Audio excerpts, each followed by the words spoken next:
Hi all, welcome to Tech P S C. Tech P S സിയുടെ മറ്റൊരു video ക്ലാസ്സിലേക്ക് നിങ്ങൾക്ക് എല്ലാവർക്കും സ്വാഗതം.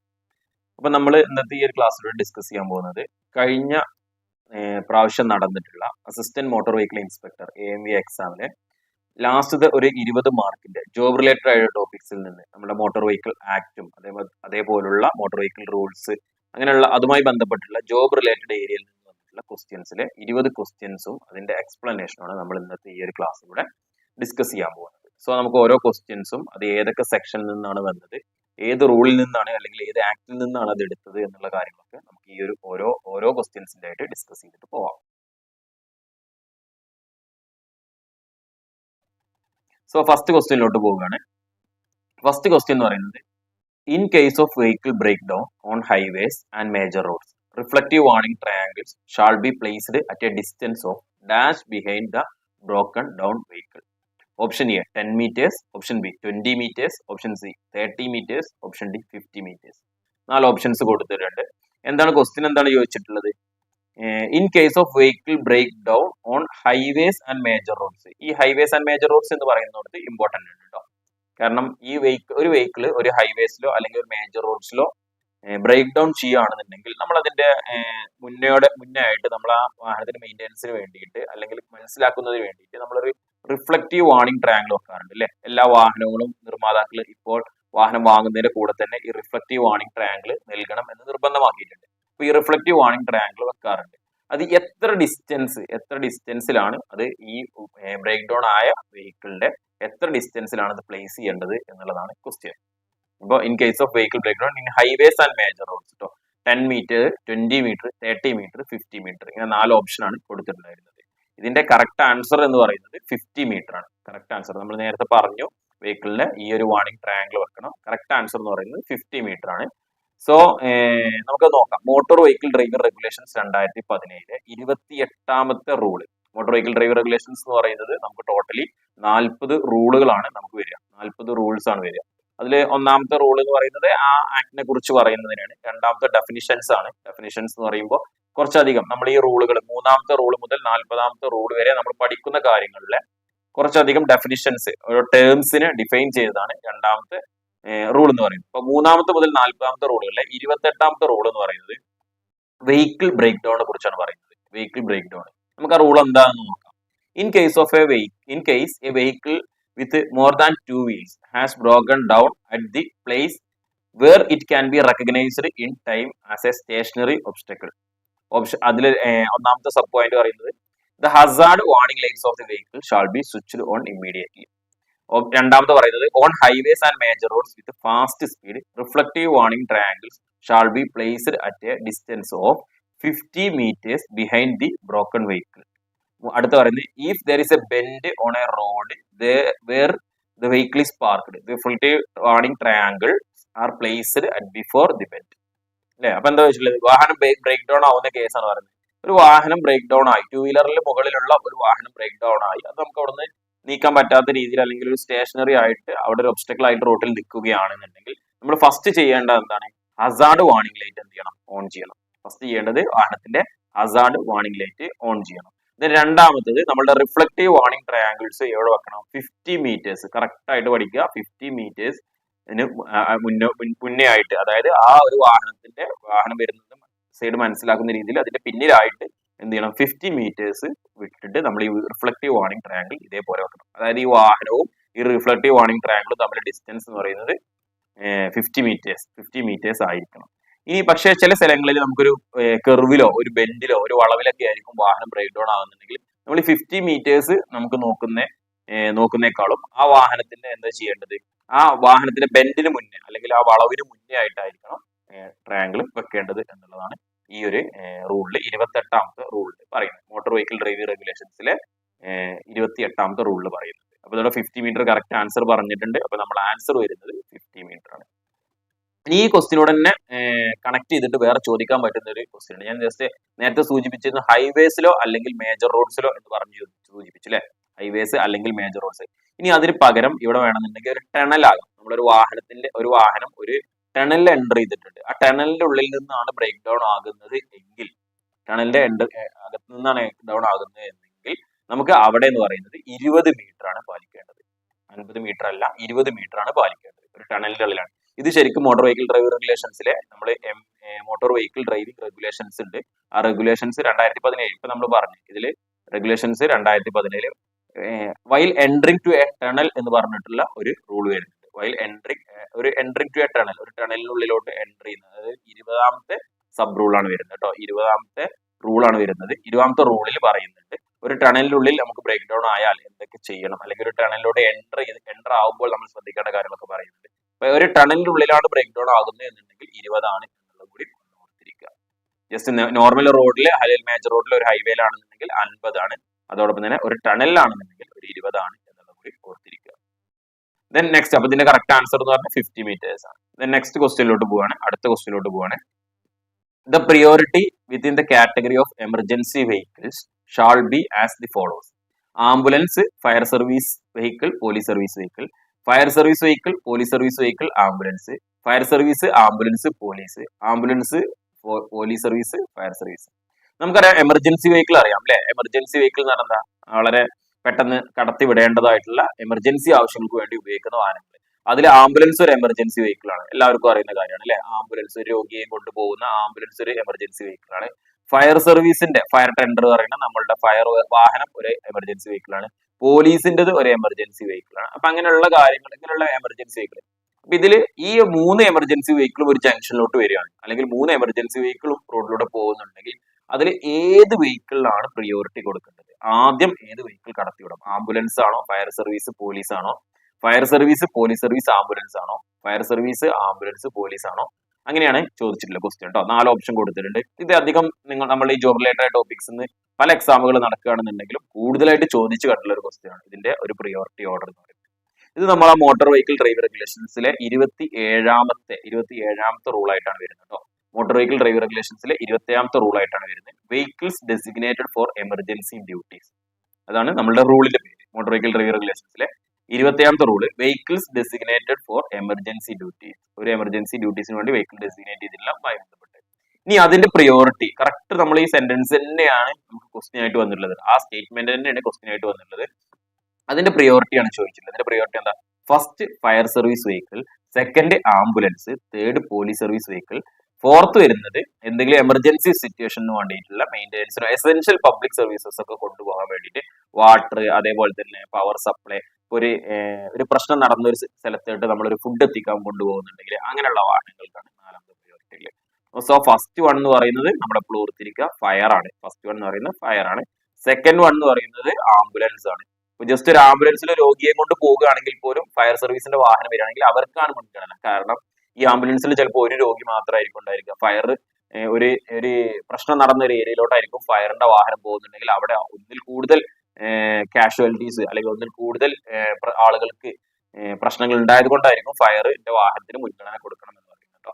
ദെൻ 3ാമത്തത് എപ്പോഴും എന്ത് ചെയ്യാം, പോലീസ് വാഹനങ്ങൾക്കായിട്ട് എടുക്കുക. 4ാമത് എസെൻഷ്യൽ ഡ്യൂട്ടീസ് വേണ്ടി ഉപയോഗിക്കുന്ന വാഹനങ്ങൾ, ഞാൻ എസെൻഷ്യൽ വെഹിക്കിൾസ് എന്ന് പറയാം. എസെൻഷ്യൽ വെള്ളം, അതേപോലെ തന്നെ ഫുഡ് കാര്യങ്ങൾ കൊണ്ടുപോകാൻ, മെഡിസിൻ കൊണ്ടുപോകാൻ, ഇങ്ങനെ ഉപയോഗിക്കുന്ന വാഹനങ്ങൾ. അപ്പൊ ഇതാണ് ഇതിന്റെ ഒരു ഓർഡർ എന്ന് പറയുന്നത്. Fire, ambulance, police, essential. അപ്പൊ ഈ ഒരു ഓർഡർ പഠിച്ചു വെക്കുക.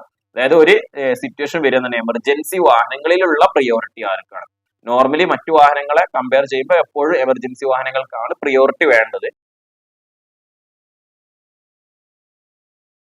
പക്ഷെ ഇതിൽ ഒരു എമർജൻസി വാഹനങ്ങൾ 4 വരികയാണെന്നുണ്ടെങ്കിൽ അതിലെ പ്രിയോറിറ്റി ആർക്കാണ് എന്നുള്ള കാര്യമാണ് ഈ ഒരു 2ാമത്തെ ക്വസ്റ്റ്യൻ ആയിട്ട് ചോദിച്ചിട്ടുള്ളത്. സോ ആൻസർ എന്ന് പറയുന്നത് first fire service, second ambulance, third police service വരുന്ന ഓപ്ഷൻ സി ആയിരിക്കും ഇതിന്റെ കറക്റ്റ് ആൻസർ. ഇത് കറക്റ്റ് ആയിട്ട് മനസ്സിലായിട്ടുണ്ടാവും എന്ന് വിചാരിക്കുന്നു. നമുക്ക് ആ കൺസെപ്റ്റ് എന്താണെന്നുള്ളത് മനസ്സിലാക്കി വെച്ചാൽ നമുക്ക് കറക്റ്റ് ആയിട്ട് ആൻസർ ചെയ്യാൻ പറ്റും. ഞാൻ നെക്സ്റ്റ് ക്വസ്റ്റ്യനിലോട്ട് 3ാമത്തെ ക്വസ്റ്റ്യനിലോട്ട് പോവാണ്. The meaning of word traffic is. The meaning of word traffic is.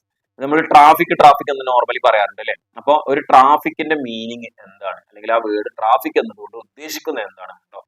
Option A പറയുന്നത് vehicles of every description, option B പറയുന്നത് പെഡസ്ട്രിയൻസ്, ഓപ്ഷൻ സി പറയുന്നത് herded animals, option D includes all of the above.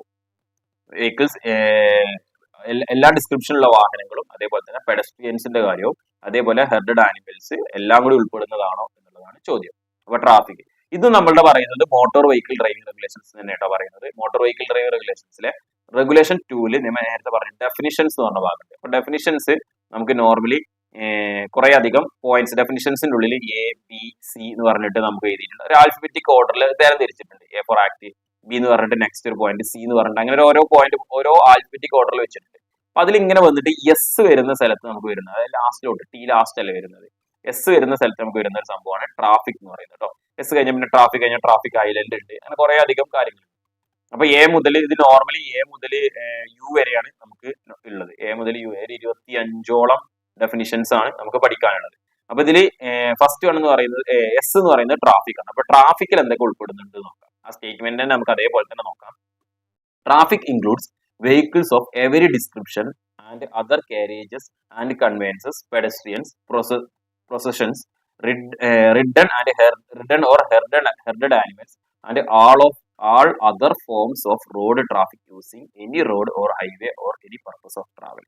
ഒരു ട്രാവലിന് വേണ്ടിയിട്ട് ഒരു purpose of ട്രാവലിന് വേണ്ടിയിട്ട് highway അല്ലെങ്കിൽ road ഉപയോഗിക്കുന്ന എല്ലാവരെയും ഉൾപ്പെടുത്തിയിട്ടാണ് നമ്മൾ എന്ത് പറയുന്നത് ട്രാഫിക് എന്ന് പറയുന്നത് അല്ലെ. അത് ഏത് കാറ്റഗറിയിലുള്ള വെഹിക്കിൾസ് ആയിക്കോട്ടെ, അതേപോലെ തന്നെ പെഡസ്ട്രിയൻസ് ആയിക്കോട്ടെ, ആനിമൽസ് ആയിക്കോട്ടെ, അതിലൂടെ കടന്നു പോകുന്ന എന്തോ റോഡിൽ എന്തൊക്കെ ഉണ്ടോ ആ എല്ലാത്തിനും ഉൾപ്പെടുത്തിയിട്ടാണ് നമ്മൾ അതിൽ ട്രാഫിക് എന്ന് പറയുന്നത്. അപ്പൊ നമ്മളുടെ ഓപ്ഷൻ ഡി ആണ് കറക്റ്റ് ആൻസർ. കാരണം വെഹിക്കിളിന് എവരി ഡിസ്ക്രിപ്ഷൻ വരും, പെഡസ്ട്രിയൻസ് വരും, ഹെർഡഡ് ആനിമൽസും വരും, എല്ലാം കൂടിയിട്ട് നാലാമത്തെ ഡി ആണ് നമുക്ക് എന്ത് വരുന്നത് കറക്റ്റ് ആൻസർ ആയിട്ട് വരുന്നത്.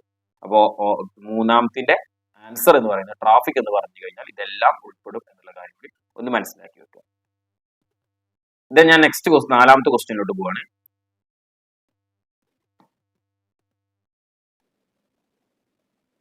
നാലാമത്തെ ക്വസ്റ്റ്യൻ നോക്കാം. A vehicle may be overtaken from the left if the option A പറയുന്നത് the vehicle which is to overtake and the vehicle which is to be overtaken are both driving on a multi-lane road, and the vehicle ahead can be safely overtaken in the marked lane to the left of the vehicle being overtaken. Option B പറയുന്നത് the vehicle to be overtaken is either turning right or making a U-turn from the center of the road and is giving a signal to turn, and it would be safe to overtake it from the left. Option C പറയുന്നത് the vehicle to be overtaken is stationary and it is safe to pass it from the left. Option D പറയുന്നത് in all the above circumstances. അതായത് നമ്മൾ simple ആയിട്ടുള്ള question ആണ്, sentence വലുതാണ്, പക്ഷെ ആ കൺസെപ്റ്റിലെ ഓരോ പോയിന്റ് മാത്രം ഓർത്തിരിക്കുക. The vehicle may be overtaken from the left, ഒരു വാഹനത്തിന് ലെഫ്റ്റിലൂടെ ഓവർടേക്കൺ ചെയ്യാൻ പറ്റുന്ന അവസരം. നമുക്ക് ഇതും തന്നെ മോട്ടോർ വെഹിക്കിൾ ഡ്രൈവർ റെഗുലേഷൻസിലെ ഒരു റൂളിൽ പെട്ടത് തന്നെയാണ്. അതായത് ഓവർടേക്ക് ചെയ്യുക, അത് 14ാമത്തെ റൂളായിരുന്നു ഓവർടേക്ക് എന്ന് പറഞ്ഞിട്ടുള്ള റൂൾ ഉണ്ട്. ഈ ഓവർടേക്ക് പറഞ്ഞ റൂളിൽ പറയുന്ന കുറച്ച് പോയിന്റ്സ് ആണ്. അതുപോലെ ഒരു വാഹനത്തിന് നമുക്ക് എപ്പോഴും പഠിക്കാറുള്ള എന്താ, പഠിക്കുന്നതും നമുക്ക് അറിയുന്ന കാര്യങ്ങൾ എന്താ, നമ്മളൊരു വാഹനത്തെ എപ്പോഴും വലതുവശത്തുകൂടെ മാത്രമേ ഓവർടേക്ക് ചെയ്യാൻ പാടുള്ളൂ അല്ലെ. വലതുവശത്തുകൂടെ മാത്രമേ നമ്മളൊരു വാഹനത്തെ ഓവർടേക്ക് ചെയ്യാൻ പാടുള്ളൂ, ഇടതുവശത്തുകൂടെ ഒരിക്കലും ചെയ്യാൻ പാടില്ല. പക്ഷെ ഇടതുവശത്തുകൂടെ ഓവർടേക്ക് ചെയ്യാൻ അനുവദിച്ചിരിക്കുന്ന കുറച്ച് ഇൻസിഡൻസ് ഉണ്ട്, കുറച്ച് സന്ദർഭങ്ങളുണ്ട്. ആ സന്ദർഭങ്ങൾ നമുക്ക് നോക്കാം. അതാണ് ഓവർടേക്ക് ചെയ്യേണ്ട വാഹനവും ഓവർടേക്ക് ചെയ്യപ്പെടുന്ന വാഹനവും തമ്മിൽ ഒരു മൾട്ടി ലൈൻ റോഡിലൂടെയാണ് ഓടിക്കുന്നത് എങ്കിൽ അല്ലെ, മൾട്ടി ലൈൻ റോഡിലൂടെ ഓടിക്കുന്നത് നമുക്ക് ലെഫ്റ്റ് ലൈനിലൂടെ ഈസി ആയിട്ട് മറ്റേ വാഹനത്തെ ഓവർടേക്ക് ചെയ്യാൻ സാധിക്കുമെങ്കിൽ ഒന്നാമത്തെ ഓപ്ഷൻ പറഞ്ഞിട്ടുള്ളത്. രണ്ടാമത് പറഞ്ഞിട്ടുള്ളത് ഈ ഓവർടേക്ക് നമുക്ക് ഓവർടേക്ക് ചെയ്യേണ്ട വാഹനം ഉണ്ടല്ലോ, നമ്മൾ ഏതോ വാഹനത്തിനാണ് ഓവർടേക്ക് ചെയ്യാൻ പോകുന്നത്. ഈ ഓവർടേക്ക് ചെയ്യാൻ പോകുന്ന വാഹനം വലത്തോട്ട് തിരിയാനോ അല്ലെങ്കിൽ യു ടേൺ എടുക്കാനോ വേണ്ടിയിട്ട് റോഡിന്റെ സെന്ററിൽ വന്നിട്ട് റൈറ്റിലോട്ട് സിഗ്നൽ ഇട്ടുകൊണ്ട് ഒരു സൈഡിൽ നിർത്തിയിട്ടിട്ടുണ്ട് അല്ലെ, ഒരു സിഗ്നൽ നിർത്തിയിട്ടിട്ടുണ്ട്. അങ്ങനെയാണെന്നുണ്ടെങ്കിൽ നമുക്ക് ആ വാഹനത്തിന്റെ ലെഫ്റ്റിലൂടെ ഓവർടേക്ക് ചെയ്യാം അല്ലെ. നെക്സ്റ്റ് മൂന്നാമത്തെ പറയുന്നത് എന്താ, വെഹിക്കിള് നമുക്ക് ആ ഓവർടേക്ക് ചെയ്യേണ്ട വാഹനം സ്റ്റേഷനറി ആയിട്ട് നിൽക്കുകയാണ്, റോഡിൽ ഫിക്സഡ് ആയിട്ട് നിൽക്കുകയാണ്, ആ വാഹനം നീങ്ങുന്നില്ല. നമുക്ക് ആ ഇടത്ത് ഭാഗത്തു കൂടെ പാസ് ചെയ്യല്, അതായത് ഇടത്ത് ഭാഗത്തു കൂടെ ഓവർടേക്ക് ചെയ്യല് സേഫ് ആണ് എന്ന് നമുക്ക് ഉറപ്പുണ്ട് എന്നുണ്ടെങ്കിൽ നമുക്ക് എന്ത് ചെയ്യാം, ഇടത് ഭാഗത്തു കൂടെ ഓവർടേക്ക് ചെയ്യാം, ലെഫ്റ്റ് സൈഡിലൂടെ ഓവർടേക്ക് ചെയ്യാം. അപ്പൊ 3 കേസാണ് പറഞ്ഞത്. ഫസ്റ്റ് കേസ് എന്ന് പറഞ്ഞാൽ മൾട്ടി ലൈൻ റോഡിലാണെങ്കിൽ, സെക്കൻഡ് കേസ് എന്ന് പറഞ്ഞാൽ റൈറ്റ് ടേൺ എടുക്കാനോ യു ടേൺ എടുക്കാനോ റോഡിന്റെ വലതുവശത്തോട് ചേർന്ന് വാഹനം നിർത്തിയിട്ടിരിക്കുകയാണെന്നുണ്ടെങ്കിൽ, മൂന്നാമത് പറഞ്ഞത് വാഹനം സ്ഥിരമായിട്ടൊരു സ്ഥലത്ത് നിർത്തിയിട്ടിരിക്കുന്നുണ്ട്, നമുക്ക് ഇടത് വശത്തുകൂടെ ഓവർടേക്ക് ചെയ്യാമെങ്കിൽ നമുക്ക് എന്ത് ചെയ്യാൻ പറ്റും, വാഹനത്തെ ഓവർടേക്ക് ചെയ്യാം. അപ്പോൾ ഓപ്ഷൻ ഡി നാലാമത്തെ answer in all the above circumstances ആണ് നമുക്ക് കറക്റ്റ് ആയിട്ട് ആൻസർ വരുന്നത്.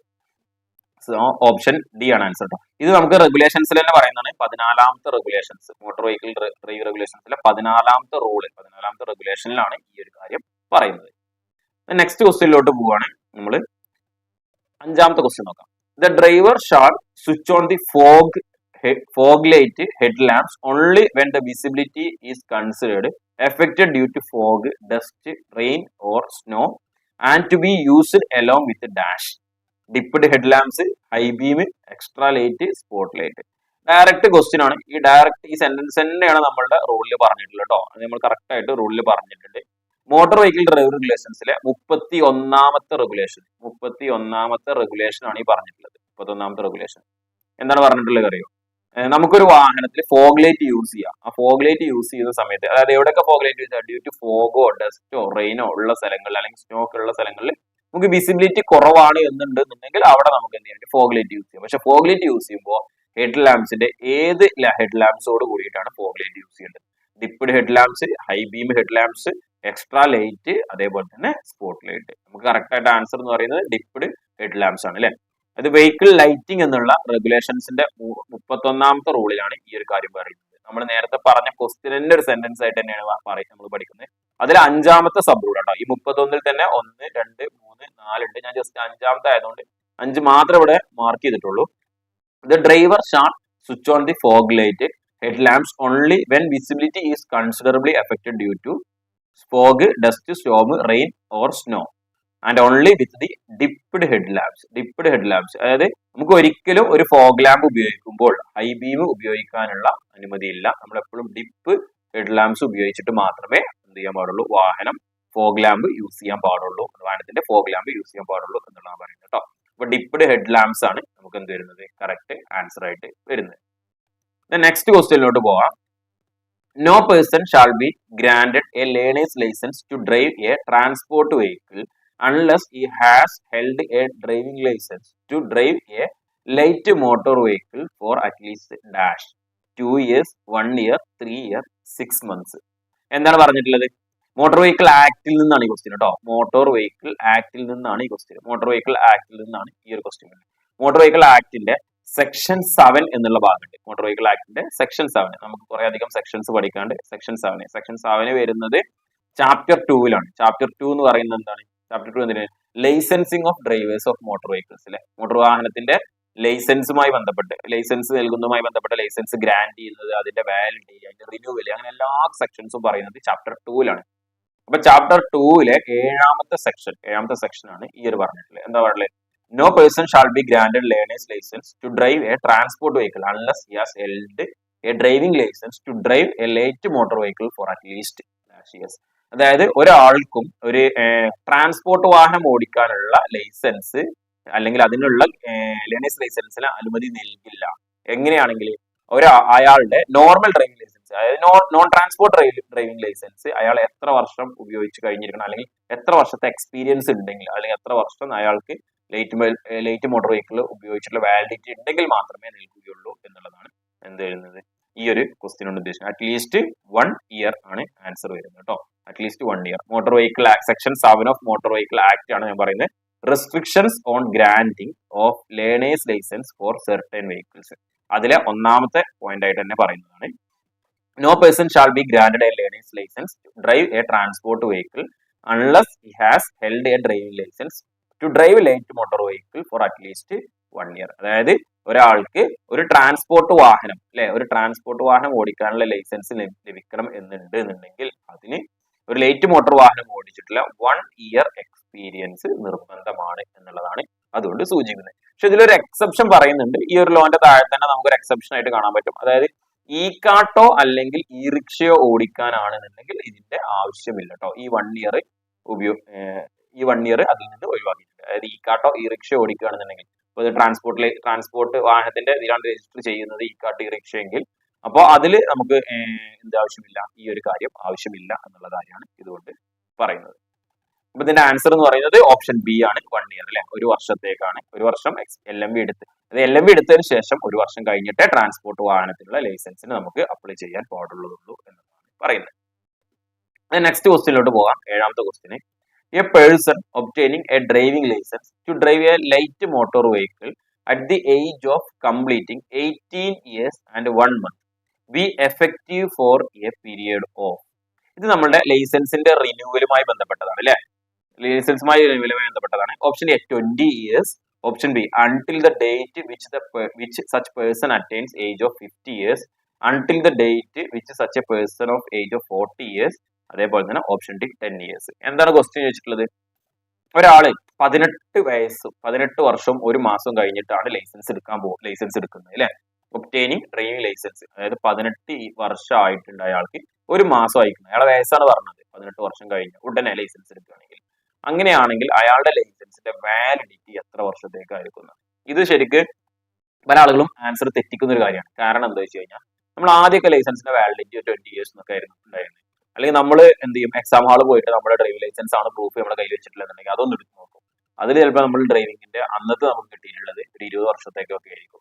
20 വർഷത്തേക്കൊക്കെ കിട്ടുന്നത് കണ്ടിട്ട് വാലിഡിറ്റി നോക്കിയിട്ട് 20 വർഷം ആൻസർ മാർക്ക്. പക്ഷെ നമ്മുടെ പുതിയ റൂള് പ്രകാരം മോട്ടോർ വെഹിക്കിൾ ആക്ടിലെ പരിഷ്കരിച്ച് 2019 പുതിയ അമെന്റ്മെന്റ് പ്രകാരം ഇത് മാറിയിട്ടുണ്ട്. അപ്പൊ ഇത് മാറിയത് കൊണ്ട് നമ്മൾ ആ പുതിയ റൂൾ തന്നെ പഠിക്കണം. അപ്പോൾ നമുക്ക് ഓരോ ടൈപ്പ് ഓഫ് ഡ്രൈവിംഗ് ലൈസൻസിന്റെയും വാലിഡിറ്റി എത്രയെന്നുള്ളത് നോക്കിയിട്ട് അതിനുശേഷം നമുക്ക് എന്ത് ചെയ്യാൻ പറ്റും, ഇതിന്റെ ആൻസറിലോട്ട് വരാം. അപ്പൊ ഞാൻ ജസ്റ്റ് മോട്ടോർ വെഹിക്കിൾ ആക്ടിലെ സെക്ഷൻ 14 ഇവിടെ എടുത്തിട്ടുണ്ട്. Currency of licenses to drive motor vehicles. ഒരു മോട്ടോർ വെഹിക്കിൾ ഡ്രൈവിംഗ് ലൈസൻസിന്റെ കറൻസി എത്ര, അതിന്റെ വാലിഡിറ്റി കാര്യങ്ങളൊക്കെയാണ് സെക്ഷൻ 14 പറയുന്നത് കേട്ടോ. ഈ ഒരു മോട്ടോർ വെഹിക്കിൾ ആക്ടിലെ സെക്ഷൻ 14 എന്ന് പറയുന്നത് സെക്ഷൻ 15 പറയുന്നത് നമുക്ക് വളരെ ഇമ്പോർട്ടന്റ് ആയിട്ടുള്ള സെക്ഷനാണ്. 14 ഇതിന്റെ കറൻസിയും 15 ഇതിന്റെ റിന്യൂവൽ പ്രൊസീജിയറാണ്. നമ്മുടെ ലൈസൻസിന്റെ റിന്യൂവൽ പ്രൊസീജിയറാണ് 14 15 പറയുന്നത്. നമുക്ക് ലിങ്ക് തന്നെ പഠിക്കാം. അപ്പൊ നമുക്ക് ഓരോരോ ലൈസൻസ് ഒന്ന്, ഇത് വലിയൊരു സെന്റൻസ് ആയിട്ട് കുറെ അധികം സെന്റൻസ് ആയിട്ടാണ് നമ്മളുടെ ഈ റൂളിൽ കൊടുത്തിട്ടുള്ളത്. പക്ഷെ അത് നിങ്ങൾക്ക് മനസ്സിലാവാൻ വേണ്ടിയിട്ട് ഏറ്റവും ഷോർട്ട് ആക്കിയിട്ട് പോയിന്റ് ആക്കിയത് കേട്ടോ. ഇപ്പൊ ലേണേഴ്സ് ലൈസൻസിന്റെ വാലിഡിറ്റി എന്ന് പറയുന്നത് 6 months ആണ്. ഇപ്പൊ നിലവിൽ നമ്മൾ ക്ലാസ് എടുത്തുകൊണ്ടിരിക്കുന്ന സമയത്ത് നമ്മൾ ഇതിന്റെ റൂൾ നോക്കുന്ന സമയത്തും ലേണേഴ്സ് ലൈസൻസിന്റെ വാലിഡിറ്റി 6 months ആണ്. 1 yearലോട്ട് മാറ്റണം എന്നൊക്കെ പറയുന്നുണ്ട്. എന്തായാലും ലേണേഴ്സ് ലൈസൻസിന്റെ വാലിഡിറ്റി 6 months ആണ്. ട്രാൻസ്പോർട്ട് ലൈസൻസിന്റെ വാലിഡിറ്റി, നമ്മൾ ട്രാൻസ്പോർട്ട് വാഹനങ്ങൾ ഓടിക്കാനുള്ള വാലിഡിറ്റി എന്ന് പറയുന്നത് 5 years ആണ്. ഇത് ആദ്യം 3 വർഷം ആയിരുന്നു, അതിപ്പോ 5 years ആയിട്ട് കൂട്ടിയിട്ടുണ്ട്. ദെൻ ഹസാർഡ് ലൈസൻസിന്റെ വാലിഡിറ്റി 3 years ആണ്. ഇത് ആദ്യം 1 വർഷമായിരുന്നു. ഹസാർഡ് ലൈസൻസ് അല്ല, നമ്മുടെ ഹസാർഡസ് വെഹിക്കിൾസ് ഓടിക്കാനുള്ള നമുക്ക് ആ ലൈസൻസിലൂടെ എൻഡോഴ്സ് ചെയ്യാണ്. ഞാൻ ചിലപ്പോൾ മനസ്സിലാക്കാൻ വേണ്ടിയിട്ടാണ് നിങ്ങൾക്ക് ഹസാർഡ് ലൈസൻസ് എന്നുള്ള രീതിയിൽ പറഞ്ഞിട്ടുള്ളത്. അപ്പൊ ഹസാർഡ് ലൈസൻസിന്റെ വാലിഡിറ്റി 3 years ആണ്. ഇനി നമ്മുടെ നോൺ ട്രാൻസ്പോർട്ട് ലൈസൻസിന്റെ വാലിഡിറ്റി എടുക്കാം. നമുക്ക് ഓരോ ക്വസ്റ്റ്യൻ ബേസ്ഡ് ആയിട്ട് തന്നെ പറയാം. ഫസ്റ്റ് പോയിന്റ് എന്ന് പറഞ്ഞാൽ 18 വയസ്സ് മുതൽ 30 വയസ്സ് വരെ ആണെങ്കിൽ, അതായത് 18 വയസ്സ് മുതൽ 30 വയസ്സിന്റെ ഉള്ളിൽ ഒരാൾ ലൈസൻസ് എടുക്കുകയാണെങ്കിൽ അയാളുടെ 40ാമത്തെ വയസ്സ് വരെ, അയാൾ എന്നാണോ 40ാമത്തെ വയസ്സ് ഏജ് ആകുന്നത് അതുവരെയാണ് എന്ത് വരുന്നത്, ആ ലൈസൻസിന്റെ വാലിഡിറ്റി വരുന്നത്. അതായത് 18ാമത്തെ വയസ്സിൽ എടുത്ത ഒരാൾക്കും 40ാമത്തെ വയസ്സ് വരെ കിട്ടും. 29ാമത്തെ വയസ്സിലെടുത്ത ഒരാൾക്കും അയാളുടെ 40ാമത്തെ വയസ്സ് വരെ അതിന് കിട്ടും. 40 വർഷത്തേക്കല്ല, 40ാമത്തെ അയാളുടെ വയസ്സ് വരെ, അപ് ടു 40 years, അയാളുടെ 40 years ആകുന്നത് വരെയാണ് പറയുന്നത്. നെക്സ്റ്റ് 30 മുതൽ 50 വരെ ഉള്ള ഒരു ഏജിന്റെ കാറ്റഗറിയിലുള്ള ഒരാളാണ് ലൈസൻസ് എടുക്കുന്നുണ്ടെങ്കിൽ അയാൾക്ക് എന്നാണോ ഇഷ്യൂ ചെയ്യുന്നത് അത് മുതൽ 10 വർഷത്തേക്കാണ് കിട്ടുക. 31 എടുത്തു കഴിഞ്ഞാൽ എത്ര കിട്ടും? 10 വർഷം എന്ന് പറഞ്ഞാൽ 41 കിട്ടും. 35 എടുത്താൽ അയാൾക്ക് 45 വരെ കിട്ടും അല്ലെ. 49 എടുത്തു കഴിഞ്ഞാൽ 10 വർഷത്തേക്ക് കിട്ടും. എത്ര കിട്ടും? 59 വരെ കിട്ടും. അങ്ങനെയാണ് അതിന്റെ ഏജ് ലിമിറ്റ്. ഞാൻ കറക്റ്റ് മനസ്സിലാൻ വേണ്ടിയിട്ടാണ് ഇങ്ങനെ പറയുന്നത്. നെക്സ്റ്റ് 50 മുതൽ 55 വരെ ആണെന്നുണ്ടെങ്കിൽ അയാളുടെ 60ാമത്തെ വയസ്സ് വരെ, അതായത് 50 കഴിഞ്ഞു 51 എടുത്താലും 57 54 എടുത്താലും 53 എടുത്താലൊക്കെ അയാളുടെ 60 വയസ്സ് അയാൾക്ക് എന്നാണോ ആകുന്നത് ആ ഏജ് വരെ ആയിരിക്കും അതിന്റെ ലൈസൻസിന്റെ വാലിഡിറ്റി എന്ന് പറയുന്നത്. ദെൻ 55 വയസ്സിന് മുകളിൽ എടുക്കുന്ന ഓരോ ആളുകൾക്കും 5 വർഷത്തേക്ക്, 55 വയസ്സ് എടുത്തു കഴിഞ്ഞാൽ 60ാമത്തെ വയസ്സ് വരെ കിട്ടും അല്ലെ, അതായത് 5 വർഷത്തേക്ക്. ദെൻ 60 വീണ്ടും അയാൾക്ക് പുതുക്കാം, അപ്പൊ 5 വർഷത്തേക്ക് വീണ്ടും കിട്ടും, 65 വരെ കിട്ടും. ലൈസൻസിന് അപ്പർ ലിമിറ്റ് ഇല്ല, നമുക്ക് എത്ര വേണമെന്നുണ്ടെങ്കിലും പുതുക്കാം. വാലിഡിറ്റി ഇതിന് ഏറ്റവും ഒരു നിശ്ചിത പരിധി വരെ ലൈസൻസ് കിട്ടുള്ളൂ എന്നല്ല, അങ്ങനെ ഒരു ലിമിറ്റ് ഇല്ല, എങ്കിലും പുതുക്കാം. സോ നമ്മളുടെ ക്വസ്റ്റ്യൻ എന്തായിരുന്നു? 18 വയസ്സും 1 മാസം അല്ലെ. അപ്പൊ ഏത് കറ്റ? അയാളുടെ 40ാമത്തെ വയസ്സ് വരെയാണ് നമുക്ക് കിട്ടുക. സോ നമ്മുടെ ആൻസർ എന്ന് പറയുന്നത് until the date which such a person attains age of 40 years അല്ലെ. 18 വയസ്സും 1 മാസം ആയ ഒരാൾ ലൈസൻസ് എടുത്താൽ അയാളുടെ 40ാമത്തെ വയസ്സ് വരെയാണ് എന്ത് കിട്ടുന്നത്, അയാൾക്ക് ലൈസൻസ് കിട്ടുക. അപ്പൊ ഓപ്ഷൻ സി ആണ് കറക്റ്റ് ആൻസർ. ഇത് നിങ്ങൾക്ക് കറക്റ്റ് ആയിട്ട് മനസ്സിലായിട്ടുണ്ടാവും എന്ന് തന്നെയാണ് പ്രതീക്ഷ. നെക്സ്റ്റ് ക്വസ്റ്റ്യനിലോട്ട് പോകാം. 8ാമത്തെ ക്വസ്റ്റ്യനിലോട്ട് പോകാം.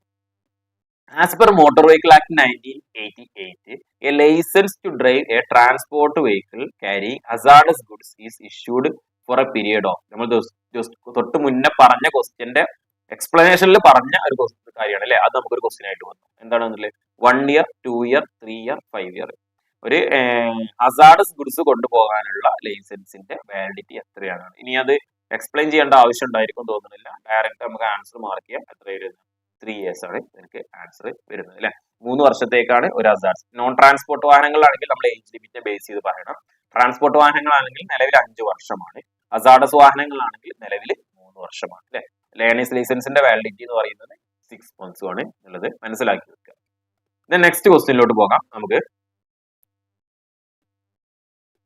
If the application of renewal is made more than dash after the driving license has ceased to be effective, the applicant has to pass the test of competence to get the driving license renewed. Option A 1 month, option B 1 year, option C 3 years, option D 5 years. എന്താണ് ചോദിച്ചിട്ടുള്ളത്? നമ്മൾ ഒരു driving licence, ഞാൻ നേരത്തെ കുറച്ച് തൊട്ട് മുന്നത്തെ question പറയുന്ന സമയത്ത് തന്നെ പറഞ്ഞില്ലേ, മോട്ടോർ വെഹിക്കിൾ ആക്ടിലെ സെക്ഷൻ 14 15. ഇതിൽ 15ന്റെ ഭാഗത്ത് വന്ന ക്വസ്റ്റ്യൻ ആണ്. മോട്ടോർ വെഹിക്കിൾ ആക്ടിലെ സെക്ഷൻ 15ന്റെ ഭാഗത്ത് വന്ന ക്വസ്റ്റ്യൻ ആണ്. എന്താണ് 15ന്റെ ക്വസ്റ്റ്യൻ എന്ന് പറയുന്നത്? 15ാമതാണ് നമ്മൾ റിന്യൂവൽ ഓഫ് ഡ്രൈവിംഗ് ലൈസൻസ് ആണ്. നമ്മളെ ഡ്രൈവിംഗ് ലൈസൻസ് റിന്യൂവൽ ചെയ്യാൻ പറ്റുന്ന കാര്യങ്ങളും അതുമായി ബന്ധപ്പെട്ട കാര്യങ്ങളാണ് നമ്മളെ മോട്ടോർ വെഹിക്കിൾ ആക്ടിലെ സെക്ഷൻ 15ൽ പറയുന്നത്. 15ൽ എന്താണ് പറയുന്നത്? ഇതിൽ എന്താണ് ക്വസ്റ്റ്യൻ ചോദിച്ചിട്ടുള്ളത്? ഒരാള് എത്രയോ ദിവസം കഴിഞ്ഞിട്ടാണ് ഡ്രൈവിംഗ് ലൈസൻസിന് വേണ്ടിയിട്ട് നമ്മളത് റിന്യൂവലിന് കൊടുക്കുന്നത്. എത്ര ദിവസമാണ് ഇവിടെ നമ്മൾ എഴുതണം. അങ്ങനെയാണെങ്കിൽ applicant has to pass the test of competence driving. അതായത് ഡ്രൈവിംഗ് ടെസ്റ്റ് വീണ്ടും പാസ്സായാൽ മാത്രമേ അവരുടെ ലൈസൻസ് റിന്യൂ ചെയ്ത് നിൽക്കുകയുള്ളൂ എന്നാണ്. 1 month ആണോ, 1 year ആണോ, 3 years ആണോ, 5 years ആണോ? ഓപ്ഷൻ എന്ന് പറയുന്നത് എന്താണ്? 1 year ആണ് അല്ലെ. അതായത് ഒരാള് ലൈസൻസ് എക്സ്പയർ ആയി 365 ഡേയ്സ് അല്ലെങ്കിൽ ഒരു വർഷത്തിന് ശേഷമാണ് അതിന് റിന്യൂവലിന് കൊടുക്കുന്നത് എങ്കിൽ അയാൾ വീണ്ടും ആ ടെസ്റ്റ്, ഡ്രൈവിംഗ് ടെസ്റ്റ് റീടെസ്റ്റ് എടുക്കണം. ഡ്രൈവിംഗ് ടെസ്റ്റ് എന്ത് ചെയ്യണം? പാസ് ആയിരിക്കണം. എങ്കിൽ മാത്രമേ ലൈസൻസ് എന്ത് ചെയ്യുള്ളൂ? റിന്യൂ ചെയ്ത് നിൽക്കുകയുള്ളൂ. നമുക്ക് ഡ്രൈവിംഗ് ലൈസൻസ് പുതുക്കാനുള്ള പരിധിയും കൂടിയാണ്. അതായത് നമ്മൾ ഡ്രൈവിംഗ് ലൈസൻസ് എക്സ്പയർ ആവുന്ന ഡേറ്റിന്റെ 365 ഡേയ്സ് മുന്നേ മുതൽ നമുക്ക് എന്ത് ചെയ്യാൻ പറ്റും? ഡ്രൈവിംഗ് ലൈസൻസ് പുതുക്കാം. അതായത് ഒരു വർഷം മുന്നേ മുതൽ നമുക്ക് ഡ്രൈവിംഗ് ലൈസൻസ് പുതുക്കാം. ഒരു വർഷം കഴിഞ്ഞിട്ട് ആണ് അയാൾ പുതുക്കാൻ റിന്യൂ കൊടുക്കുന്നത് എങ്കിൽ, അതായത് ആഫ്റ്റർ 365 ഡേയ്സ് ആണ് എന്നുണ്ടെങ്കിൽ, ആഫ്റ്റർ 365 ഡേയ്സ് ആണ് എന്നുണ്ടെങ്കിൽ 360 ദിവസം ആണെങ്കിൽ അയാൾ എന്ത് ചെയ്യണം? റീ ടെസ്റ്റ് അറ്റൻഡ് ചെയ്തിരിക്കണം. ടെസ്റ്റ് അറ്റൻഡ് ചെയ്ത് കഴിഞ്ഞാൽ മാത്രമേ ലൈസൻസ് റിന്യൂ ചെയ്ത് നിൽക്കുകയുള്ളൂ എന്നതാണ് പറയുന്നത്. അപ്പോൾ ഓപ്ഷൻ ബി 1 year ആണ് നമുക്ക് ഇവിടെ ആൻസർ വരുന്നത്. നെക്സ്റ്റ് ക്വസ്റ്റ്യനിലോട്ട് പോവാം. Which of the following is not included in the class of vehicles for the purpose of driving license as per section 10 of 2 of the Motor Vehicle Act 1988? Motorcycle with gear, adapted vehicle, transport vehicle, medium goods vehicle. എന്താണ് ചോദിച്ചിട്ടുള്ളത്? Motor vehicle ആക്ടിലെ section motor vehicle ആക്ടിലെ section 10ലെ subsection 2, അതാണ് നമ്മൾ ബ്രാക്കറ്റിൽ ഇട്ടുള്ളത്. Section 10ലെ subsection 2 പ്രകാരം താഴെ പറയുന്നതിൽ ഏത് ക്ലാസ് ആണ് ഡ്രൈവിംഗ് ലൈസൻസിൽ ഇല്ലാത്തത്? Class of vehicles in driving licence. Driving ലൈസൻസിൽ ഇൻക്ലൂഡ് ചെയ്യാത്ത ക്ലാസ് ഏതാണ് എന്നുള്ളതാണ് ചോദ്യം. മോട്ടോർ സൈക്കിൾ വിത്ത് ഗിയർ ആണോ, അഡാപ്റ്റഡ് വെഹിക്കിൾ ആണോ, ട്രാൻസ്പോർട്ട് വെഹിക്കിൾ ആണോ, മീഡിയം ഗുഡ്സ് വെഹിക്കിൾ ആണോ? അപ്പൊ ഞാൻ ഈ മോട്ടോർ വെഹിക്കിൾ ആക്ടിലെ സെക്ഷൻ 10ൽ 2 തന്നെ ഒന്ന് എക്സ്പ്ലെയിൻ ചെയ്യാം. മോട്ടോർ വെഹിക്കിൾ ആക്ടിലെ സെക്ഷൻ 10 എന്ന് പറയുന്നത് forms and contents of driving license to drive. അതായത് ഫോംസ്, ഒരു ഡ്രൈവിംഗ് ലൈസൻസിന്റെ ഫോം എന്താണ്, അതിന്റെ രൂപം എങ്ങനെയാണ് വരുന്നത്, അതോടൊപ്പം തന്നെ രൂപം എങ്ങനെയാണ് വരുന്നത്, അതേപോലെ contents to drive licence, contents of licence, ലൈസൻസിനുള്ളിൽ എന്തെല്ലാം കണ്ടന്റ് അടങ്ങിയിരിക്കും. നമുക്കറിയാം, നമ്മളുടെ ലൈസൻസ് നോക്കുന്ന സമയത്ത് ഫ്രണ്ടിൽ നമ്മുടെ ഫോട്ടോ, പേര്, address, date of birth, blood group കാര്യങ്ങളുണ്ടാവും അല്ലെ. ലൈസൻസിന്റെ പിൻ സൈഡ് എടുത്തു കഴിഞ്ഞാലോ, പിറകുവശം എടുത്തു കഴിഞ്ഞാൽ നമുക്ക് അതിൽ എന്താ പറ്റും? നമുക്ക് ഏതൊക്കെ വാഹനങ്ങളാണ് ഓടിക്കാൻ കഴിയുക അല്ലെ. അതേപോലെ തന്നെ ആ വാഹനത്തിന്റെ പീരീഡ്, നമുക്ക് എത്ര കാലാവധിയിലോട്ടാണ് നമുക്ക് ആ ലൈസൻസ് തന്നിട്ടുള്ളത്, അല്ലെങ്കിൽ അതിന്റെ പീരീഡ് തന്നിട്ടുള്ളത് എന്നുള്ള കാര്യം കൂടി നമുക്ക് എന്ത് ചെയ്യാൻ പറ്റും? അതിൽ കാണാൻ പറ്റും. അപ്പോൾ അതിന്റെ രണ്ടാമത്തെ, അതിൽ 10ൽ 2 എന്ന് പറയുന്ന റൂളാണ് ഞാൻ ജസ്റ്റ് ഇപ്പോൾ നോക്കാൻ പോകുന്നത്. The license, learner's license or as the case may be, driving license shall also be expressed as entitling the holder to drive the motor vehicles one or more following the classes. ഏതൊക്കെ classes ഉണ്ടെന്നാണ്? ഒന്നിലധികമോ classes ഒരാൾക്ക് ഉണ്ടാകാം licence. Motorcycle without gear, motorcycle with gear, adapted vehicle, light motor vehicle, transport vehicle. പിന്നെ ഒരു 3 omit ചെയ്ത് കളഞ്ഞിട്ടുണ്ടായിരുന്നു. Then next one road roller, motor vehicle of a specific description. ഇത്രയും ക്ലാസ്സസ് ഉണ്ട്. ഇത്രയും ക്ലാസ്. ഈ അഡാപ്റ്റഡ് വെഹിക്കിളിന് ആദ്യം invalid carriage ആയിരുന്നു, ഇപ്പൊ ജസ്റ്റ് മാറിയിട്ട് അഡാപ്റ്റഡ് വെഹിക്കിൾ എന്നാണ് പറയുന്നത്. അപ്പൊ ഇതിൽ നേരത്തെ പറഞ്ഞ ക്വസ്റ്റ്യനിൽ ഏതാ ഇല്ലാത്തത്? മോട്ടോർ സൈക്കിൾ വിത്ത് ഗിയർ പറഞ്ഞിട്ടുണ്ടായിരുന്നു, ട്രാൻസ്പോർട്ട് വെഹിക്കിൾ പറഞ്ഞിട്ടുണ്ടായിരുന്നു, അഡാപ്റ്റഡ് വെഹിക്കിൾ പറഞ്ഞിട്ടുണ്ടായിരുന്നു അല്ലെ. നാലാമത്തെ ഒരു ഓപ്ഷൻ എന്തായിരുന്നു? മീഡിയം മോട്ടോർ വെഹിക്കിൾ എന്ന് പറഞ്ഞ ഒരു കാര്യം അല്ലെ. അപ്പൊ option D medium motor vehicle ആണ് ഇതിൽ ഉൾപ്പെടുത്താത്തത്. മീഡിയം ഗുഡ്സ് വെഹിക്കിൾ ആണ് ഇതിൽ പറഞ്ഞിട്ടുള്ളത്. മീഡിയം ഗുഡ്സ് വെഹിക്കിൾ ആണ് ഇതിൽ ഉൾപ്പെടുത്താത്തത്. അപ്പൊ ലൈറ്റ് മോട്ടോർ വെഹിക്കിൾ എന്താണ്, മീഡിയം മോട്ടോർ വെഹിക്കിൾ എന്താണ്, ഹെവി മോട്ടോർ വെഹിക്കിൾ എന്താണ് എന്നുള്ളതൊക്കെ നമുക്ക് പഠിക്കണം. അതൊരു ക്വസ്റ്റ്യൻ തന്നെ അടുത്തായിട്ട് ഉൾപ്പെടുത്തിയിട്ടുണ്ട്. സോ ഞാൻ ആ ക്വസ്റ്റ്യൻ വരുന്ന സമയത്ത് നമുക്ക് അവിടെ എക്സ്പ്ലെയിൻ ചെയ്യാം എന്താണ് മീഡിയം ഗുഡ്സ് വെഹിക്കിൾ, എന്താണ് മീഡിയം മോട്ടോർ വെഹിക്കിൾ എന്നുള്ള കാര്യങ്ങളും അതിന്റെ GVW കാര്യങ്ങളൊക്കെ നമുക്ക് അവിടെ പറയാം. സോ ഇതും ഈ 3 നമുക്ക് എന്തുണ്ട്, ഈ ഒരു കണ്ടൻസിൽ വരുന്നുണ്ട്, ലൈസൻസിന്റെ ബാക്കിൽ വരുന്ന കണ്ടൻസിൽ വരുന്നുണ്ട്. മീഡിയം ഗുഡ്സ് വെഹിക്കിൾ എന്നുള്ള ഒരു കാറ്റഗറിയിൽ നമുക്കൊരു ലൈസൻസ് ഇല്ല. മീഡിയം ഗുഡ്സ് വെഹിക്കിൾ എന്നുള്ള കാറ്റഗറിയിൽ ലൈസൻസ് ഇല്ല. അപ്പൊ ഓപ്ഷൻ ഡി ആണ് ഇതിന്റെ കറക്റ്റ് ആൻസർ. നോട്ട് ഇൻക്ലൂഡഡ് എന്നാണ് ചോദിച്ചിട്ടുള്ളത് കേട്ടോ, മാറിപ്പോകരുത്. നെക്സ്റ്റ് ക്വസ്റ്റ്യനിലോട്ട് പോവാം. Which one of the following is not a transport vehicle? താഴെ പറയുന്നതിൽ ട്രാൻസ്പോർട്ട് വെഹിക്കിൾ അല്ലാത്തത് ഏതാണ് എന്നുള്ളതാണ് ചോദ്യം. അപ്പൊ ഇത് തന്നെ നമ്മുടെ മോട്ടോർ വെഹിക്കിൾ ആക്ടിലെ ഡെഫിനിഷൻസിന്റെ ഭാഗത്ത് ഒരു ട്രാൻസ്പോർട്ട് വെഹിക്കിൾ എന്ന് പറഞ്ഞ് കൊടുക്കുന്നുണ്ട് അല്ലെ. മോട്ടോർ വെഹിക്കിൾ ആക്ടിലെ ഡെഫിനിഷൻസിന്റെ ഭാഗത്ത് ഒരു ട്രാൻസ്പോർട്ട് വെഹിക്കിൾ എന്ന് പറഞ്ഞ് കൊടുക്കുന്നുണ്ട്. അതായത് മോട്ടോർ വെഹിക്കിൾ ആക്ടിലെ സെക്ഷൻ 2 ആണ് ഡെഫിനിഷൻസിന്റെ ഭാഗം പറയുന്നത്. അതിൽ 47ാമത്തതാണ് എന്ത് പറയുന്നത്, ട്രാൻസ്പോർട്ട് വെഹിക്കിൾ എന്ന് പറയുന്നത്. 47 ആണ് ട്രാൻസ്പോർട്ട് വെഹിക്കിളിനെ കുറിച്ച് പറയുന്നത്. അപ്പൊ 47 അത് 50ഓളം കാര്യങ്ങൾ വരുന്നുണ്ട് അല്ലെ. അപ്പൊ ആ 50ഓളം ഡെഫിനിഷൻസ് വരുന്നുണ്ട്. അതിൽ 47ാമത്തെയാണ് എന്ത് പറയുന്നത്, ട്രാൻസ്പോർട്ട് വെഹിക്കിൾ എന്ന് പറയുന്നത്. അപ്പൊ അതിൽ public service vehicle, private service vehicle, education institution bus, none of the above. ഇത് ശരിക്കും 47ാമത്തെ ഡെഫിനിഷൻ ഉണ്ടല്ലോ, ഡയറക്റ്റ് ക്വസ്റ്റ്യൻ ആക്കിയതാണ്, വേറെ ഒന്നുമല്ല. നമുക്ക് ആ 47ാമത്തെ ഇതൊന്ന് നോക്കിയാലോ, അത് നോക്കാം. മോട്ടോർ വെഹിക്കിൾ ആക്ടിലെ സെക്ഷൻ 2 47 എന്ന് പറയുന്നത് ട്രാൻസ്പോർട്ട് വാഹനത്തെ കുറിച്ച് പറയുന്നത്. A transport vehicle means A public service vehicle, A goods carriage vehicle, an education institution bus or A private service vehicle. ഒരു ട്രാൻസ്പോർട്ട് വാഹനത്തിൽ ഉൾപ്പെടുന്ന കാര്യങ്ങളൊക്കെ തന്നെയാണ്. Public service vehicle transport vehicle ആണ്, ഗുഡ്സ് കാരേജിന്റെ വെഹിക്കിൾ ഒരു ട്രാൻസ്പോർട്ട് വെഹിക്കിൾ ആണ്, education institution bus ഒരു transport vehicle ആണ്, പ്രൈവറ്റ് സർവീസ് വെഹിക്കിൾ ഒരു ട്രാൻസ്പോർട്ടേഷൻ വെഹിക്കിൾ ആണ്. സോ ആൻസർ എന്ന് പറയുന്നത് ഇതിൽ നൺ ഓഫ് ദി അബോവ് ആണ്. കാരണം ഇത് മൂന്നും എന്താണ്, ട്രാൻസ്പോർട്ട് വെഹിക്കിൾ വരുന്നതാണ്. നോട്ട് എ ട്രാൻസ്പോർട്ട് വെഹിക്കിൾ എന്നാണ് നമ്മൾ ചോദിക്കുന്നത്. അപ്പോൾ option D none of the above ആണ് കറക്റ്റ് ആൻസർ വരുന്നത്. നെക്സ്റ്റ് ക്വസ്റ്റ്യനിലോട്ട് പോകാം. 12ാമത്തെ question. A motor vehicle constructed or adapted to carry more than 6 passengers but not more than 12 passengers excluding the driver for hire or reward is. Option A omnibus, option B private service vehicle, option C maxi cab, option D motor cab. Private service vehicle എന്താണെന്നുള്ളത് നമ്മൾ just പറഞ്ഞ് നമുക്ക് പറയാവുന്നതാണ്. ഒരു public private ആവശ്യങ്ങൾക്ക് വേണ്ടി ഉപയോഗിക്കുന്ന വാഹനമാണ് പ്രൈവറ്റ് സർവീസ് വെഹിക്കിൾ. ഓംനിബസ് എന്താണ്, മാക്സി ക്യാബ് എന്താണ്, മോട്ടോർ ക്യാബ് എന്താണ് നമ്മൾ അറിഞ്ഞിരിക്കണം. ഇതൊക്കെ നമ്മുടെ ഡെഫിനിഷൻസിൽ വരുന്നതാണ്. ഇതെല്ലാം തന്നെ നമ്മുടെ ഡെഫിനിഷൻസിൽ വരുന്നത്. ഓംനിബസ് എന്ന് പറയുന്നത് 29ാമത്തെ ഡെഫിനിഷൻസിലെ 29ാമത്തെ ഡെഫിനിഷൻ ആയിട്ട് വരുന്നതാണ്.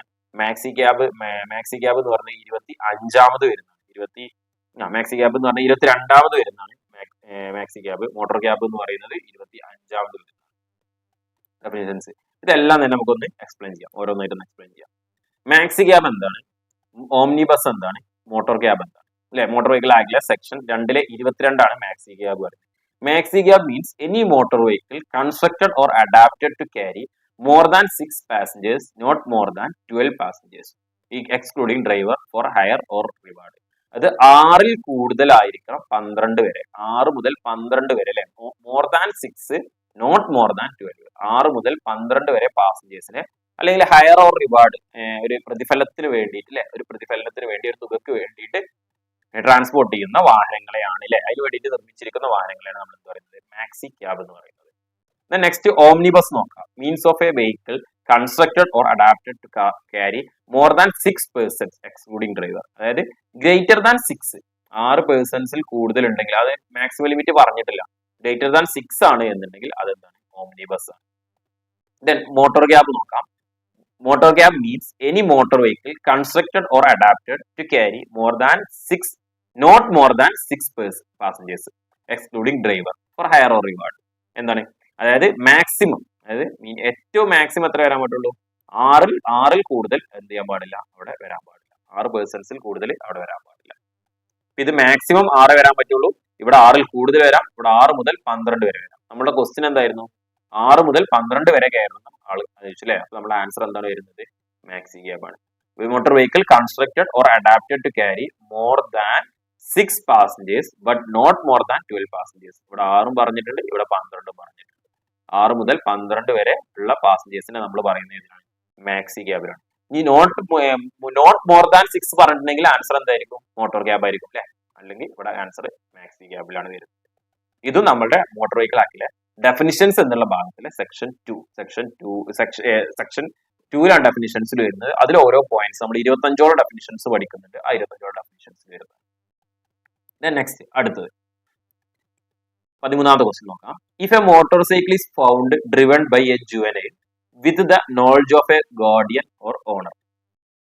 ഒരു മോട്ടോർ സൈക്കിൾ ഒരു ജുവനൈൽ അറിഞ്ഞാൽ 18 വയസ്സ് തികയാത്ത ഒരാള് ഒരു ഗാർഡിയന്റെ അറിവോട് കൂടിയിട്ട് വാഹനം ഓടിച്ചു എന്ന് മനസ്സിലാക്കി കഴിഞ്ഞാൽ the guardian owner shall be punishable with imprisonment for a term which may be extended to 3 years. Option B പറയുന്നത് guardian or owner shall be liable to remit a fine of 25,000. Option C പറയുന്നത് the registration certificate of vehicle shall be suspended temporarily. Option D പറയുന്നത് all of the above. ഏതാണ് ഇതിൽ? അതായത് ഒരു motor cycle ഒരു juvenile ഒരു 18 വയസ്സ് തികയാത്ത ഒരാള് ഓണറുടെ അല്ലെങ്കിൽ അതിന്റെ ഗാർഡിയൻ, ആ വാഹനത്തിന്റെ ഓണർ അല്ലെങ്കിൽ അവനെ സംരക്ഷിക്കുന്ന ആൾ ആരാണോ അയാളുടെ അറിവോട് കൂടി ഓടിച്ചു കഴിഞ്ഞാൽ ഇതിൽ ഏതാണ് കറക്റ്റ് ആയിട്ടുള്ളത് ചോദിക്കുന്നത് അല്ലെ? ഏതാണ് കറക്റ്റ് ആയിട്ടുള്ളത്? ഇത് നമുക്കറിയാം മോട്ടോർ വെഹിക്കിൾ ആക്ടിലെ സെക്ഷൻ 199A പുതിയതായിട്ട് ആഡ് ചെയ്തിട്ടുള്ള സെക്ഷനാണ് 199A. ഒഫൻസസ് ബൈ ജുവനൈൽസ് എന്നുള്ള ഭാഗത്ത് വരുന്നതാണ്. Offences by juveniles. നമുക്ക് ആ സെക്ഷൻ എന്താണെന്നുള്ള കറക്റ്റ് ഒന്ന് നോക്കാം. കുറെ അധികം കാര്യങ്ങൾ പറയുന്നുണ്ട്, നമുക്ക് അതിലെ ഇമ്പോർട്ടന്റ് ആയിട്ടുള്ള കുറച്ച് കാര്യങ്ങൾ നോക്കാം. 199A offenses by juveniles. If a juvenile commits an offense while driving, the guardian or owner face up 3 years imprisonment and 25,000 fine. അല്ലെ? 3 വർഷം തടവും കിട്ടും, 25,000 രൂപയും കിട്ടും. അതാണ് ഒന്നാമത് പറഞ്ഞത്. The registration of the vehicle is used in the offense is cancelled for 12 months. 1 വർഷത്തേക്ക് ആ വാഹനത്തിന്റെ രജിസ്ട്രേഷൻ എന്ത് ചെയ്യും? ക്യാൻസൽ ചെയ്യും. The juvenile will be ineligible to driving or learner's license until his age of 25. ആ ജുവനൈലിന് 25 വയസ്സ് വരെ അയാൾ ഏതെങ്കിലും ഒരു ഡ്രൈവിംഗ് ലൈസൻസോ അല്ലെങ്കിൽ ലേണേഴ്സ് ലൈസൻസോ എടുക്കുന്നതെന്നും തടഞ്ഞു വെക്കും, ഇന്നെലിജിബിൾ ആക്കും. ഇനി അടുത്തത് juvenile is liable fines under act by custodial sentences handled under juvenile justice act 2000. juvenile justice act 2000 പ്രകാരം അയാൾക്കെതിരെ കേസ് കൊടുക്കും. അപ്പൊ എന്താണ് നമ്മളുടെ ആൻസർ എന്ന് പറയുന്നത്? All of the above. അതായത് 3 വർഷത്തേക്ക് തടവുണ്ടാവും പാരന്റിന് അല്ലെ, ഗാർഡിയന് അല്ലെങ്കിൽ ഓണറിന് 3 വർഷത്തെ തടവുണ്ടാവും. ഗാർഡിയന് 25,000 രൂപ ഫൈൻ അടക്കണം. വെഹിക്കിളിന്റെ രജിസ്ട്രേഷൻ സർട്ടിഫിക്കറ്റ് ടെമ്പററി സസ്പെൻഡ് ചെയ്യും. ഇതിൽ 12 മാസത്തേക്ക് എന്ന് പറയുന്നുണ്ട്, 12 മാസത്തേക്ക് സസ്പെൻഡ് ചെയ്യും. പിന്നെ അതോടൊപ്പം തന്നെ അയാളുടെ 25 വയസ്സ് വരെ അയാളെ ലൈസൻസ് തടഞ്ഞു വെക്കും. അതോടൊപ്പം തന്നെ പിന്നെ പറയുന്നുണ്ട് ജുവനൈൽ ജസ്റ്റിസ് ആക്ട് പ്രകാരം കേസ് എടുക്കും എന്നുള്ള കാര്യങ്ങളൊക്കെ പറയുന്നുണ്ട്. അതൊക്കെ ഇതിൽ വരുന്നത് തന്നെയാണ്. അപ്പോൾ ഓപ്ഷൻ ഡി ആണ് കറക്റ്റ് ആൻസർ ആയിട്ട് വരുന്നത്. Next question, A goods carriage having gross vehicle weight 11,500 kilogram is categorized as a light motor vehicle, medium motor vehicle, heavy motor vehicle, N1 category vehicle. എന്താണ് പറഞ്ഞത്?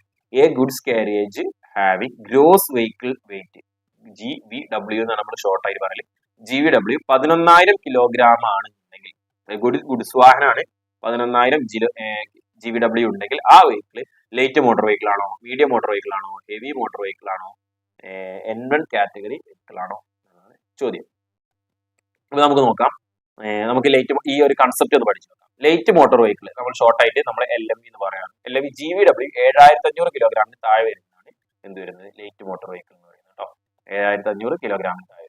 മീഡിയം മോട്ടോർ വെഹിക്കിൾ എന്ന് പറയുന്നത് GVW 7,500 12,000 ഇടയിൽ വരുന്നതാണ് medium motor vehicle. Heavy motor vehicle പറയുന്നത് GVW 12,000 മുകളിൽ വരുന്നതാണെന്നുണ്ടെങ്കിൽ അത് heavy motor vehicle ആണ് വരുന്നത്. അപ്പം എന്താണ് പറഞ്ഞിട്ടുള്ളത്? Heavy motor. നമ്മളോട് ചോദിച്ചിട്ടുള്ള ക്വസ്റ്റ്യൻ 11,500 ആണ് അല്ലെ? 11,500 ആണെങ്കിൽ ഏതിന് വരും? അത് മീഡിയം മോട്ടോർ വെഹിക്കിളിലാണ് വരുന്നത്.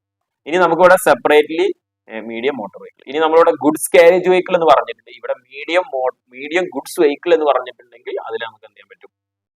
അതായിട്ടും കറക്റ്റ് ആയിട്ട് ആൻസർ മാർക്ക് ചെയ്യാൻ പറ്റും. കാരണം ഇവിടെ നമുക്ക് മോട്ടോർ വെഹിക്കിളിനെ LMV light motor vehicle normally പറയാറുണ്ട്. ഹെവി മോട്ടോർ വെഹിക്കിളിനെ നമുക്ക് വേണമെന്നുണ്ടെങ്കിൽ രണ്ടായിട്ട് തരംതിരിക്കാം. ഹെവി പാസഞ്ചർ മോട്ടോർ വെഹിക്കിൾ എന്നും അതേപോലെ തന്നെ ഹെവി ഗുഡ്സ് മോട്ടോർ വെഹിക്കിൾ എന്നിങ്ങനെ രണ്ടായിട്ട് നമുക്ക് തരംതിരിക്കാം. ഹെവി പാസഞ്ചർ മോട്ടോർ വെഹിക്കിൾ എന്നും ഹെവി ഗുഡ്സ് മോട്ടോർ വെഹിക്കിൾ എന്നും രണ്ടായിട്ട് തരംതിരിക്കാം. ക്ലിയർ ആണല്ലോ? ഇതിൽ 12,000 മുകളിൽ വരുന്നതാണ് ഹെവിയിൽ ഉൾപ്പെടുക. 12,000 കിലോഗ്രാം ഗ്രോസ് വെഹിക്കിൾ വെയിറ്റ് വരുന്നതാണ് ഹെവിയിൽ ഉൾപ്പെടുക. അതിൽ പാസഞ്ചർ ആണെങ്കിൽ ഹെവി പാസഞ്ചർ മോട്ടോർ വെഹിക്കിൾ എന്നും ഗുഡ്സ് ആണെങ്കിൽ ഹെവി ഗുഡ്സ് മോട്ടോർ വെഹിക്കിൾ എന്നും. ആദ്യകാലങ്ങളിൽ ലൈസൻസ് നൽകിയിരുന്നു ഈ ഒരു രൂപത്തിൽ. ഇപ്പൊ ട്രാൻസ്പോർട്ട് നോൺ ട്രാൻസ്പോർട്ട് എന്നുള്ള ഒരു മേഖലയിലോട്ട് മാറി, ഒരു ക്ലാസ്സിലോട്ട് മാറി. സോ ആൻസർ ഓപ്ഷൻ ബി ആണ്, മീഡിയം മോട്ടോർ വെഹിക്കിൾ ആണ് answer. The next one, which one of the following is excluded from the calculation of purchase value of realizing lifetime tax of motor car? അപ്പോൾ ഇതിൽ option കൊടുത്തിട്ടുള്ള discount given by the dealer, goods and service tax GST, tax collection at source, custom or excise duty of an imported motor car. നമുക്ക് നമ്മുടെ ഈ ഒരു MBA സിലബസിലാണെന്നുണ്ടെങ്കിൽ motor vehicle ആക്ടിന്റെ കൂടെ തന്നെ നമുക്ക് പഠിക്കേണ്ട കുറച്ച് മെയിൻ ആയിട്ടുള്ള കാര്യങ്ങളുണ്ട്. ഫസ്റ്റ് വൺ എന്ന് പറയുന്നത് നമ്മുടെ മോട്ടോർ വെഹിക്കിൾ ആക്ട് ആണ് നമ്മൾ പഠിക്കേണ്ടത്. ദെൻ അതേപോലെ നമുക്ക് മോട്ടോർ വെഹിക്കിൾ ഡ്രൈവിംഗ് റെഗുലേഷൻസ് പഠിക്കാറുണ്ട്. ഡ്രൈവിംഗിന്റെ റെഗുലേഷൻസ് നമുക്ക് വരുന്നുണ്ട്, ഡ്രൈവിംഗ് റെഗുലേഷൻസ്. പിന്നെ നമുക്ക് ഇമ്പോർട്ടന്റ് ആയിട്ട് പഠിക്കേണ്ട രണ്ട് കാര്യങ്ങൾ, കുറച്ചധികം ഒരു ജനറലി ബേസിക് നോക്കി പോകേണ്ട കാര്യങ്ങളാണ് സെൻട്രൽ മോട്ടോർ വെഹിക്കിൾ റൂൾസും അതോടൊപ്പം തന്നെ കേരള മോട്ടോർ വെഹിക്കിൾ റൂൾസും. സെൻട്രൽ മോട്ടോർ വെഹിക്കിൾ റൂൾസും കേരള മോട്ടോർ വെഹിക്കിൾ റൂൾസും. അതോടൊപ്പം തന്നെ വരുന്നതാണ് കേരള ടാക്സാക്ഷൻ ആക്ട് എന്ന് പറയുന്നത്. അതായത് ടാക്സുമായി ബന്ധപ്പെട്ട് നമ്മളുടെ ഗ്രീൻ ടാക്സ് എന്താണ്, പർച്ചേസ് വാല്യൂ എന്താണ്, എങ്ങനെയാണ് അടക്കേണ്ടത്, അതിന്റെ വാല്യൂസ് കാര്യങ്ങളൊക്കെ വരുന്നതാണ് ടാക്സാക്ഷൻ ആക്ടിൽ വരുന്നത്. സോ ഇത് ടാക്സുമായി ബന്ധപ്പെട്ടുള്ള ഈ ടാക്സാക്ഷൻ ആക്ടിലെ റൂൾസിലാണ്. Which one of the following excluded from the, ഏതാണ് എന്താണ് അതിൽ നിന്ന് ഒഴിവാക്കിയിട്ടുള്ളത്, ലൈഫ് ടൈം ടാക്സിൽ നിന്ന് ഒഴിവാക്കിയിട്ടുള്ള സംഭവം ഏതാണ്? ഓപ്ഷൻ സി അല്ലെ, tax collection at source, TCS ആണ് എന്ത് ചെയ്തിട്ടുള്ളത്, അത് നിന്ന് ഒഴിവാക്കിയിട്ടുള്ളത്. ടാക്സ് കളക്ഷൻ അറ്റ് സോഴ്സ് നമ്മൾ ടാക്സ് ഡിഡക്റ്റഡ് അറ്റ് സോഴ്സ് എന്നൊക്കെ പറയാറുണ്ട്. അത് TCS ആണ് അതിൽ നിന്ന് ഒഴിവാക്കിയിട്ടുള്ളത്. അപ്പോൾ ഓപ്ഷൻ സി ആണ് ഇതിന്റെ കറക്റ്റ് ആൻസർ. നെക്സ്റ്റ് 16ാമത്തെ ക്വസ്റ്റ്യനിലോട്ട് പോകാം. Who among the following is excepted from wearing protective head gear helmet while driving or riding or a motor cycle? Option A, all Sikh persons if he wears turban or not. Option B, children below the age of 6. Option C, pillion riders. Option D, none of the above. എന്താണ് question എന്താണ്? Which among the following excepted, ഇതിൽ ആരെയാണ് ഒഴിവാക്കിയിട്ടുള്ളത്? Wearing protective head gear, നമ്മുടെ helmet, protective head gear helmet ധരിക്കുന്നതിൽ ഒരു വാഹനം ഓടിക്കുമ്പോഴോ അല്ലെങ്കിൽ വാഹനം ഡ്രൈവ് ചെയ്യുമ്പോഴോ അതിന് പിന്നിൽ ഇരിക്കുമ്പോഴോ റൈഡ് ചെയ്യണോ അല്ലെങ്കിൽ മോട്ടോർ സൈക്കിൾ ഉപയോഗിക്കുമ്പോൾ അവരെ ഒഴിവാക്കിയിട്ടുള്ളത് ആരെയാണ് ഒഴിവാക്കിയിട്ടുള്ളത്? Option A, Sikh persons if he wears turban or not. Turban ധരിച്ചതോ ധരിക്കാത്തതോ ആയിട്ടുള്ള സിക്ക് പേഴ്സൺസിനെ ഒഴിവാക്കിയിട്ടുണ്ട്. 6 വയസ്സിന് താഴെയുള്ള സ്റ്റുഡൻസിനെ, കുട്ടികളെ ഒഴിവാക്കിയിട്ടുണ്ട്, ചിൽഡ്രനെ, ബേബികളെ ഒഴിവാക്കിയിട്ടുണ്ട്. പിന്നെ പില്യൺ റൈഡേഴ്സ് പറഞ്ഞ ബാക്കിൽ ഇരിക്കുന്ന ആളുകൾ ഒഴിവാക്കിയിട്ടുണ്ട്. ഏതായിരിക്കും കറക്റ്റ് ആൻസർ വരുന്നത്?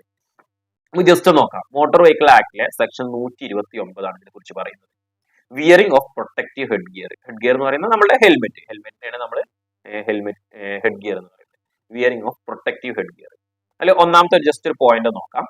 Provided that the provisions of this section shall not apply to a person who is sick if while driving or riding of motorcycle in a public place he is wearing a turban. അതിൽ വരുന്ന 2-3 പോയിന്റ്സിന് ഇടയിൽ ഒരു point ഉണ്ടോ, ഞാൻ just ആ ഭാഗം മാത്രമേ എടുത്തിട്ടുള്ളൂ. അതായത് ഒരു സിഖ് മതത്തിൽ പെട്ടിട്ടുള്ള ഒരാളാണെന്നുണ്ടെങ്കിൽ അയാൾക്ക് എന്ത് ചെയ്യണം, ഒരു ടർബൺ അയാളുടെ തലയിൽ കെട്ടിയിട്ടുണ്ടെങ്കിൽ അയാൾക്ക് പബ്ലിക് സ്പേസിലൂടെ പോകുന്ന സമയത്ത് അയാളുടെ ഹെൽമെറ്റിൽ നിന്നും ഈ പ്രൊട്ടക്റ്റീവ് ഹെഡ് ഗിയറിൽ നിന്നും എക്സംഷൻ കൊടുത്തിട്ടുണ്ട്, അയാളെ ഒഴിവാക്കിയിട്ടുണ്ട്.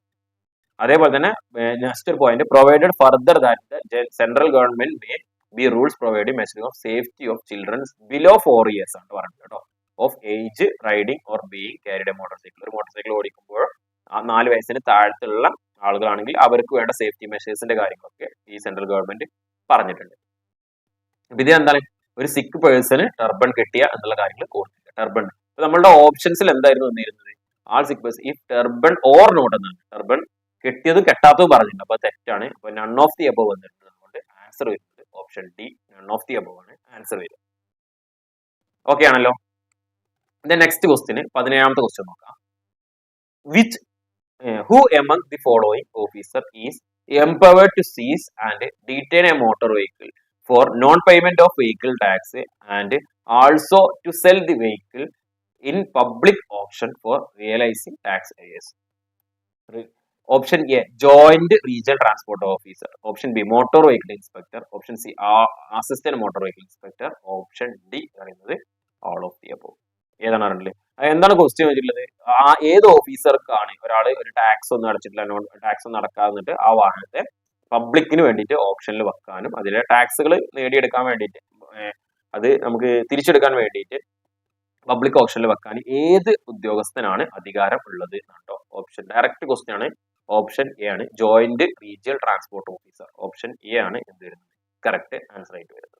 ഇപ്പൊ ഇത് നോക്കിയാൽ തന്നെ മനസ്സിലാക്കാൻ പറ്റും. ഇതിൽ ഏറ്റവും ടോപ്പ് ആയിട്ട് നിൽക്കുന്ന പൊസിഷനിൽ നിൽക്കുന്ന assistant motor vehicle inspector joint RTO. അതിന്റെ ഹയറാർക്കി നോക്കുമ്പോൾ ഏറ്റവും വലിയ ഉയർന്ന ഉദ്യോഗസ്ഥൻ എന്ന് പറയുന്നത് ഇതിൽ ജോയിന്റ് RTO ആണ്. ജോയിന്റ് RTO തന്നെയാണ്. ഇതിന് മുകളിൽ ആളുണ്ട്, പക്ഷെ ജോയിന്റ് RTO ആണ് അതിനുള്ള അധികാരം കൊടുത്തിട്ടുള്ളത്. നെക്സ്റ്റ് ക്വസ്റ്റ്യൻ നോക്കാം. 18ാമത്തെ question. Which of the following type of vehicles is liable to pay green tax at the time of new vehicle registration? New registration. Option A, all category of diesel vehicle. Option B, diesel motor cars.